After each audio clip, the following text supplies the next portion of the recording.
1 day equals to 24 hours, এটা আমরা সবাই জানি, কিন্তু তারপর আমাদের হাতে সময় থাকে না। আমরা বারবার বলি আমার হাতে একেবারেই সময় নেই, এখনই এইচএসসি সম্পর্কে ভাবতে চাচ্ছি না।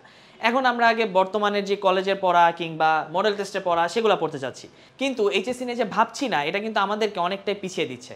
যারা এইচএসসিতে ভালো করে কিংবা যারা এইচএসসি অ্যাডমিশন এভাবে আস্তে আস্তে প্রত্যেকটি স্টেপেই সামনের দিকে থাকে, তারা কিন্তু এইচএসসি নিয়ে অনেক আগে থেকে ভেবে ফেলে।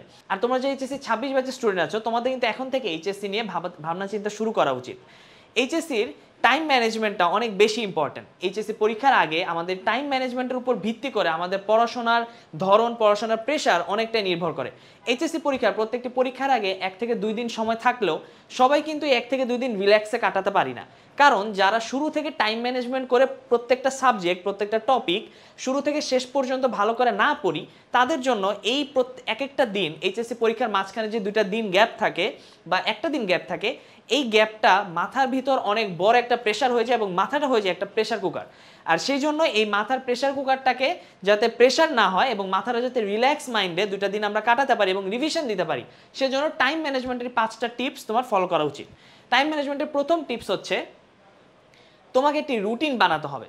এইচএসসি পরীক্ষার আগে তোমার হাতে এখন যেই কয়েকটা দিন সময়ই বা আছে, তোমাকে শুরু থেকে শেষ পর্যন্ত একটি প্রতি উইক বেসড কিংবা ডেইলি বেসড একটি রুটিনে আসতে হবে।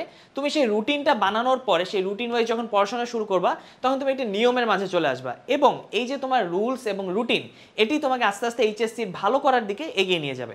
তারপরে চলে আসে টু ডু লিস্ট।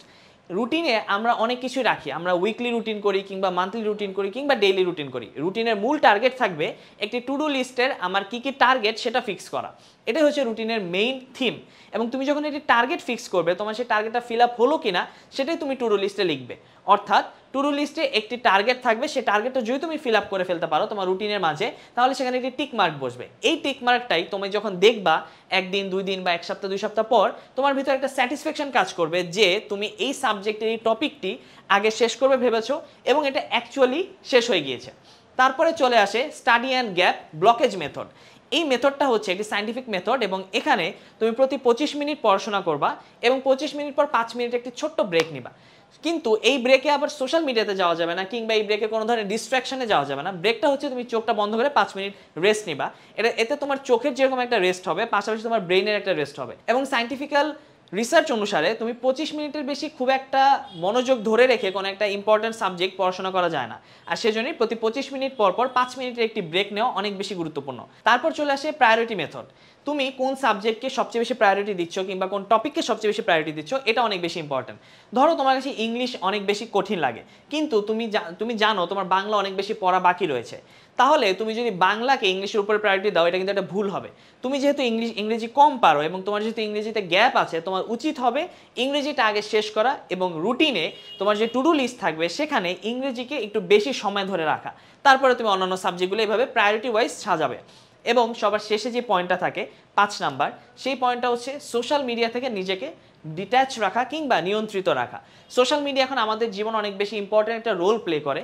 আমাদের ম্যাক্সিমাম পড়াশোনা থেকে শুরু করে আমাদের বিনোদন জগৎ পুরোটাই এখন সোশ্যাল মিডিয়া নির্ভর হয়ে গিয়েছে।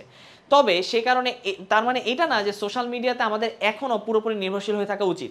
আমাদের উচিত হবে সোশ্যাল মিডিয়া থেকে আইদার নিজেকে পুরোপুরি ডিট্যাচ করে ফেলা, কিন্তু যেহেতু দীর্ঘদিন যাবত আমরা সোশ্যাল মিডিয়ার সাথে কানেক্টেড, সেজন্য এখান থেকে পুরোপুরি ডিট্যাচ হয়ে যাওয়াটা কিন্তু খুব একটা সহজ না। আর সে কারণে তোমাদের উচিত হবে নিজেকে নিয়ন্ত্রিত রাখা। তুমি পড়াশোনাটা যেরকম নিয়ম করে রুটিন করে করতেছো, তোমার সোশ্যাল মিডিয়াটা উচিত হবে নিয়ম করে রুটিন করে ইউজ করা। অর্থাৎ তুমি প্রতিদিন সর্বোচ্চ 30 মিনিট বা 1 ঘন্টার জন্য হয়তো সোশ্যাল মিডিয়া ইউজ করলে, সেখান থেকে তুমি তোমার যে ইম্পর্টেন্ট নোটসগুলো আছে কিংবা তোমার যে বিনোদনের জায়গাটুকু আছে সেটা তুমি কমপ্লিট করলে বা ফিল আপ করে নিলে। তবে সারা দিন কিংবা একটু পর পর ফেসবুক, মেসেঞ্জার, ইনস্টাগ্রাম, হোয়াটসঅ্যাপ এই ধরনের সোশ্যাল মিডিয়ার অ্যাপগুলো যদি আমরা ঢুকতে থাকি, তাহলে আমরা যে রুটিনটা তৈরি করেছিলাম এইচএসসির জন্য, সেই রুটিনটা কিন্তু অনেকাংশে ব্যাঘাত ঘটবে। আর সেজন্য এই 5টি টিপস ফলো করে টাইম ম্যানেজমেন্টের একটি সুন্দর দৃষ্টান্ত তোমার জীবনে স্থাপিত হতে পারে। এবং এভাবেই ধীরে ধীরে এইচএসসি পর অ্যাডমিশন, যে অ্যাডমিশনের এই রুটিন টু ডু লিস্টের গুরুত্ব আরও অনেক বেশি। তুমি যখন এইচএসসি থেকে একটি রুটিন ফলো করে আসবে, তখন অ্যাডমিশনে গিয়ে তোমার সেই রুটিন কিংবা নতুন একটি রুটিন ফলো করতে কিংবা আরও বেশি প্রেশার নেওয়ার মতো কেপেবল তুমি হয়ে যাবে। এবং তখন অ্যাডমিশনে ম্যাক্সিমাম ভালো স্টুডেন্ট কিংবা যারা চান্স পেয়ে আসে, তারা ম্যাক্সিমাম মানুষই কিন্তু সোশ্যাল মিডিয়া থেকে নিজেকে অনেকটাই ডিট্যাচ রাখে কিংবা নিয়ন্ত্রিত রাখে। সো তখন অ্যাডমিশনে গিয়ে তুমি যখন আগে থেকে তোমার যেহেতু প্রিপারেশন আছে যে তুমি রুটিন ওয়াইজ পড়াশোনা করতে পারো কিংবা তুমি নিজেকে সোশ্যাল মিডিয়া থেকে ডিটাচ রাখতে পারো, সো তুমি তখন ইজিলি অ্যাডমিশনে কোপ আপ করতে পারবে কিংবা অ্যাডমিশনের বড় জার্নিটা তোমার মাথায় প্রেশার না হয়ে বরঞ্চ একটি সুন্দর অ্যাডমিশন জার্নি হবে যা তোমাকে ধীরে ধীরে তোমার কাঙ্ক্ষিত বিশ্ববিদ্যালয়ের দিকে নিয়ে যাবে। আর সেজন্যই এইচএসসি এবং অ্যাডমিশন দুটোর স্বার্থেই টাইম ম্যানেজমেন্ট অনেক বেশি ইম্পর্টেন্ট। টাইম ম্যানেজমেন্টের টিপসগুলো আজকে থেকে নিজের জীবনে ফলো করা শুরু করে দাও। এবং এইচএসসি রিলেটেড এরকম আরও অনেক ধরনের টিপস অ্যান্ড ট্রিক্স পেতে যুক্ত থাকো আই এডুকেশন অফিসিয়াল ফেসবুক পেজে।